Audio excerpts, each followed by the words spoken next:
সুপ্রিয় শিক্ষার্থীরা, আসসালামু আলাইকুম। তোমরা সবাই কেমন আছো? আশা করছি আল্লাহর অশেষ রহমতে সবাই ভালো আছো। তো আজকের অনলাইন ক্লাসে তোমাদের সবাইকে আমি স্বাগত জানাচ্ছি। আমি ডালিয়া আক্তার, সহকারী প্রভাষক Bangla, Mujibur foundation school and college. শিক্ষার্থীরা, গত ক্লাসে আমি তোমাদের ব্যাকরণ বই থেকে প্রথম এবং দ্বিতীয় অধ্যায় থেকে কিছু এমসিকিউ প্রশ্ন নিয়ে আলোচনা করেছিলাম। আশা করছি সেই ক্লাসগুলো তোমরা দেখেছো এবং প্রশ্নগুলো খুব ভালোভাবে আয়ত্ত করেছো, কারণ ওই প্রশ্ন ক্লাসগুলো থেকে তোমরা কমপক্ষে 10 থেকে 12টি প্রশ্ন কমন পাবে পরীক্ষায়। তো আজকে আমি তোমাদের ব্যাকরণ বইয়ের তৃতীয় এবং চতুর্থ অধ্যায় অর্থাৎ রূপতত্ত্ব, বাক্যতত্ত্ব থেকে বাক্যতত্ত্ব থেকে কিছু প্রশ্ন আলোচনা করব। তো চলো প্রশ্নগুলো দেখা যাক। দেখো, এখানে প্রথমেই আছে যে প্রথম প্রশ্নটা দেখো, শব্দের গঠন এবং একটি শব্দের সঙ্গে অন্য শব্দের সম্পর্কের আলোচনা ব্যাকরণের কোন অংশে হয়? এটার উত্তরটা হবে রূপতত্ত্বে, অর্থাৎ রূপতত্ত্বের শব্দের গঠন প্রক্রিয়া সম্পর্কে আলোচনা করা হয়। তারপর পরবর্তী প্রশ্ন দেখো, শব্দ গঠনের ভাষিক উপাদানগুলো কি কি? এটার উত্তর হবে প্রত্যয়, বিভক্তি, উপসর্গ ও সমাস।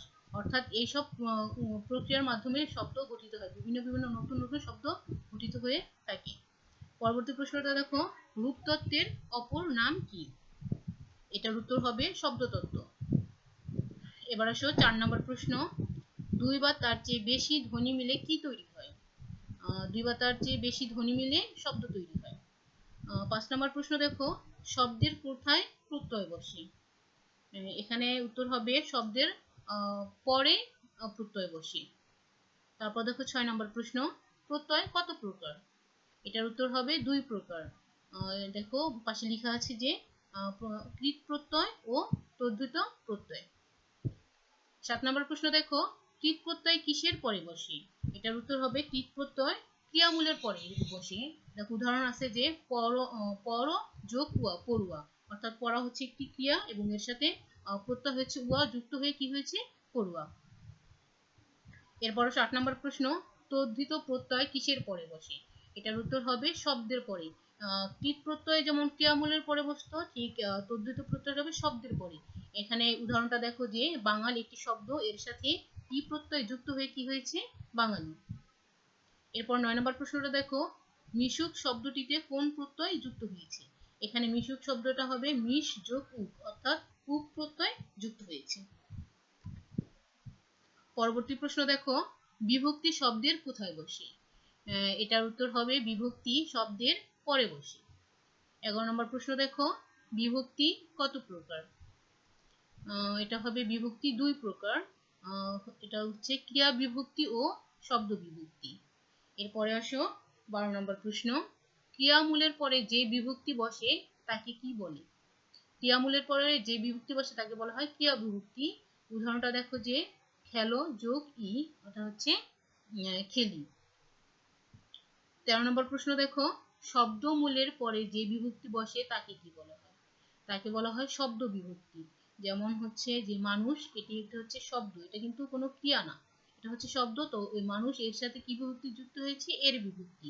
ষষ্ঠী বিভক্তি হচ্ছে র এর। তো মানুষ এর সাথে এর বিভক্তি দিয়ে যুক্ত হয়ে কি হলো?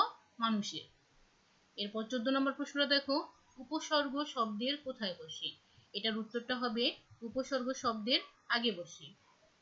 এবার আসো 15 নম্বর প্রশ্ন, কার নিজস্ব কোনো অর্থ এবং স্বাধীন ব্যবহার নেই?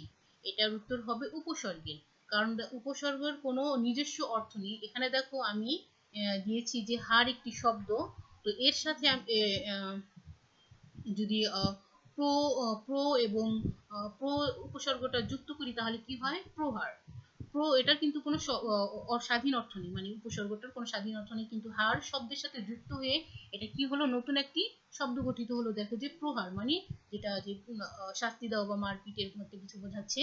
তারপর দেখো পরের উদাহরণটা দেখো যে হারের সাথে আমি উপযোগ করে কি করলাম? যে উপহার।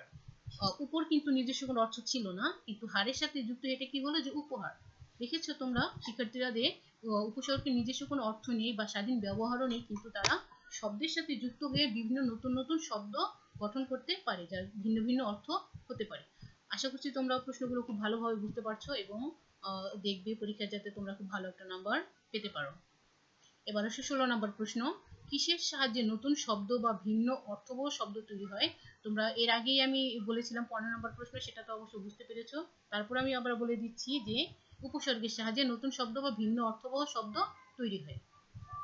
এবার আসে 17 নম্বর প্রশ্ন, দুই বা তার চেয়ে বেশি শব্দ একসাথে যুক্ত হলে নতুন একটি শব্দ তৈরির প্রক্রিয়াকে কি বলে? এটাকে বলা হয় সমাস। যেমন উদাহরণটা দেখো যে খেয়া পারাপারের ঘাট, এটা হলো খেয়াঘাট।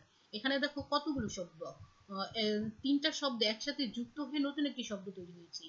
খেয়া পারাপারের ঘাট কি হলো? খেয়াঘাট। তারপর দেখো 18 নম্বর প্রশ্ন, শব্দ কত প্রকার? উত্তরটা হবে শব্দ 5 প্রকার। কি কি? বিশেষ্য, বিশেষণ, সর্বনাম, অব্যয় ও ক্রিয়া। এবার দেখো 19 নম্বর প্রশ্ন, বিশেষ্যের পরিবর্তে যা ব্যবহৃত হয় তাকে কি বলে? এটা অবশ্যই হবে সর্বনাম। পরবর্তী প্রশ্ন দেখো, যে শব্দের দ্বারা কোনো কাজ করা বোঝায় তাকে কি বলা হয়? এটা আমরা আগে থেকেই জানি, তারপরে বলে দিচ্ছি, কোনো কাজ করা তাকে কি বলা হয়? ক্রিয়া বলা হয়। পরবর্তী প্রশ্ন দেখো, ক্রিয়া প্রধানত কত প্রকার? ক্রিয়া হচ্ছে 2 প্রকার। এবার আসো 22 নম্বর প্রশ্ন, অগ্নি শব্দের বিশেষণ কোনটি? অগ্নি হচ্ছে একটি বিশেষ্য, এর বিশেষণটা হবে আগ্নেয়, মানে আগুন জাত বা আগুন সম্পর্কীয় সেগুলি কি, এটা হচ্ছে বিশেষণ। অগ্নি শব্দের বিশেষণটি কি? আগ্নেয়। তারপর দেখো 23 নম্বর প্রশ্ন, এক বা একাধিক শব্দ সাজিয়ে সাজিয়ে আমরা কি তৈরি করি? এটা এই বাক্যটা আমরা সেই ছোটবেলা থেকে পড়ে আসছি। তারপর প্রিয় শিক্ষার্থী, আমরা দেখো যে এক বা একাধিক শব্দ সাজিয়ে আমরা বাক্য তৈরি করি। পরবর্তী প্রশ্ন 24 নম্বর দেখো, শব্দ থেকে বৃহৎ একক কোনটি? অবশ্যই বাক্য, কারণ একটি শব্দ দিয়ে কিন্তু একটা বাক্য হয় না, কতগুলো শব্দ মিলে আমরা কি বাক্য তৈরি করি। তো শব্দ থেকে বৃহৎ একক হচ্ছে কি? বাক্য। এবার আসো 25 নম্বর প্রশ্ন, বাক্যের অন্তর্গত শব্দকে কি বলে? বাক্যের অন্তর্গত শব্দকে পদ বলা হয়। পরবর্তী প্রশ্ন দেখো, ভাবগত দিক থেকে বাক্য কত প্রকার? এটার উত্তরটা হবে 4 প্রকার, অর্থাৎ মনের ভাব প্রকাশের দিক থেকে বাক্যকে 4 ভাগে ভাগ করা যায়। এবার দেখো 27 নম্বর প্রশ্ন, যে কাজ করে তাকে কি বলা হয়? তাকে বলা হয় কর্তা। যেমন আমি তোমাদের একটি উদাহরণ দিচ্ছি যে আমি ফুটবল খেলি, তাহলে যে কাজ করে আমিটা হবে কি? কর্তা। এবার দেখো 28 নম্বর প্রশ্ন, আমি ফুটবল খেলি বাক্যটিতে কর্ম কোনটি? আমি এর আগে তোমাদের 27 নম্বর প্রশ্নে বললাম যে কর্তাটা কি, আমি ফুটবল খেলি, এখানে আমি হচ্ছি কর্তা। এবার আসো বাক্যটি কর্ম কোনটি? কর্ম হচ্ছে কর্তা যার মাধ্যমে তার কাজটি সম্পন্ন করে। তাহলে আমি কিসের মাধ্যমে কাজটি সম্পন্ন করতেছি? আমার ফুটবলের মাধ্যমে কিন্তু, তাহলে এখানে কর্মটি হবে কি? ফুটবল। তারপর দেখো 29 নম্বর প্রশ্ন আসে, বাংলা বাক্যের গঠন প্রক্রিয়া কোনটি? এটার উত্তরটা হবে কর্তা, কর্ম এবং ক্রিয়া। যেমন উপরের উদাহরণটা দেখো 28 নম্বর, যে আমি ফুটবল খেলি, এখানে কর্তাটা হচ্ছে আমি, কর্ম হচ্ছে ফুটবল এবং ক্রিয়াতে তোমরা জানোই যে কোনো কাজ করে খেলি, তাহলে খেলাটা হচ্ছে ক্রিয়া। কিন্তু ইংরেজি বাক্যের ক্ষেত্রে তোমরা একটু দেখবা যে একটু ভিন্ন, কারণ ইংরেজিতে বলি যে আমি ফুটবল খেলি, এটা যদি আমি ইংরেজিতে বলতে যাই তাহলে কি বলবো? যে আই প্লে ফুটবল, তাহলে এটা কি হলো? যে প্রথমে বসলো কি? কর্তা, তারপর হচ্ছে ক্রিয়া, তারপরে বসেছি কি? কর্ম। ঠিক আছে। তারপর দেখো 30 নম্বর প্রশ্নে কি আছে, বাংলা বাক্য গঠনের সূত্রকে সংক্ষেপে কি বলে? SOV, অর্থাৎ হচ্ছে সাবজেক্ট, অবজেক্ট এবং ভার্ব। যেমন পূর্ববর্তীতে আমি যে উদাহরণটা দিলাম সেটাই আবার লিখে দিয়েছি যে আমি ফুটবল খেলি, অর্থাৎ আমি হচ্ছে কি? কর্তা বা সাবজেক্ট, তারপর হচ্ছে কি? ফুটবল অবজেক্ট এবং ভার্ব হচ্ছে কি? খেলি। ঠিক আছে। প্রিয় শিক্ষার্থীদের, এই ক্লাসে আমি তোমাদের মোটামুটি 30টি প্রশ্ন দিলাম। এই প্রশ্নগুলো খুব সুন্দরভাবে তোমরা বাসায় পড়বে এবং বইয়ের সাথে মিলিয়ে দেখবে, আর কিছু পড়ার চেষ্টা করবে যাতে পরীক্ষা খুব ভালো একটা মার্কস পেয়ে তোমরা পরবর্তী ক্লাসে উঠতে পারো বা ভালো পরীক্ষা ভালো একটা মার্কস পেতে পারো।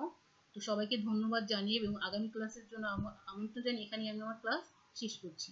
আল্লাহ হাফিজ।